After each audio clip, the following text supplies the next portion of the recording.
الحمدللہ اعوذ باللہ من الشیطان الرجیم بسم اللہ الرحمن الرحیم۔ حضرت ابو سعید خدری رضی اللہ تعالی عنہ فرماتے ہیں کہ رسول اللہ صلی اللہ تعالی علیہ وسلم نے ارشاد فرمایا کہ میں مزے کی زندگی کیسے گزاروں، حالانکہ سور والے فرشتے نے سور کو منہ میں لے رکھا ہے اور اللہ کے حکم کے طرف کان لگا رکھا ہے اور پیشانی جھکا رکھی ہے اور اس انتظار میں ہے کہ کب سور پھونکنے کا حکم ہو جائے اور میں فوراً پھونک دوں۔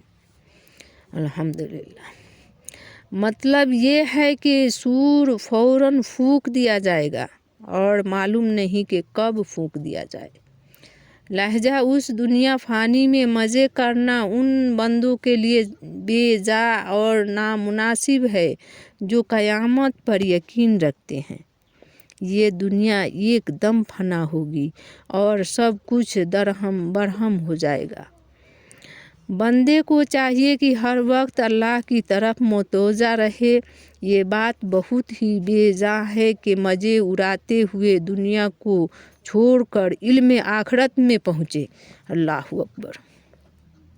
حضرت ابی بن کعب رضی اللہ تعالی عنہ روایت فرماتے ہیں کہ جب تہائی رات باقی رہ جاتی تو رسول اللہ صلی اللہ علیہ وسلم فرمایا کرتے تھے کہ اے لوگوں، اللہ کو یاد کرو، اللہ کو یاد کرو۔ پہلے سور پھونکا جانے والا ہے اور اس کے بعد دوسرا پھونکا جائے گا۔ موت آ پہنچی اپنے سختیاں لے کر، موت آ پہنچی اپنے سختیاں لے کر۔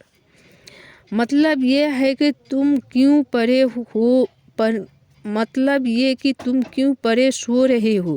تم تو آرام سے ایسے سوئے جیسے نہ مرنا ہے، نہ حساب و کتاب سے واسطہ پڑنا ہے۔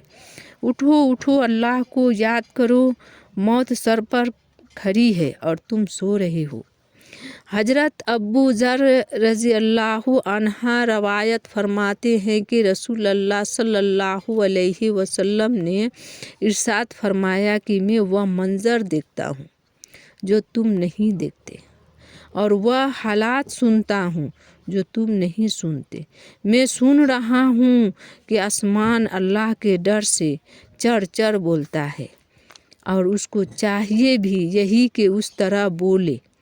قسم اس ذات کی جس کے قبضے میں میری جان ہے، آسمان میں 4 انگل کی برابر بھی ایسی جگہ نہیں جس میں کوئی نہ کوئی فرشتہ اپنے پیشانی رکھے ہوئے اللہ کو سجدہ کیے نہ پڑا ہو۔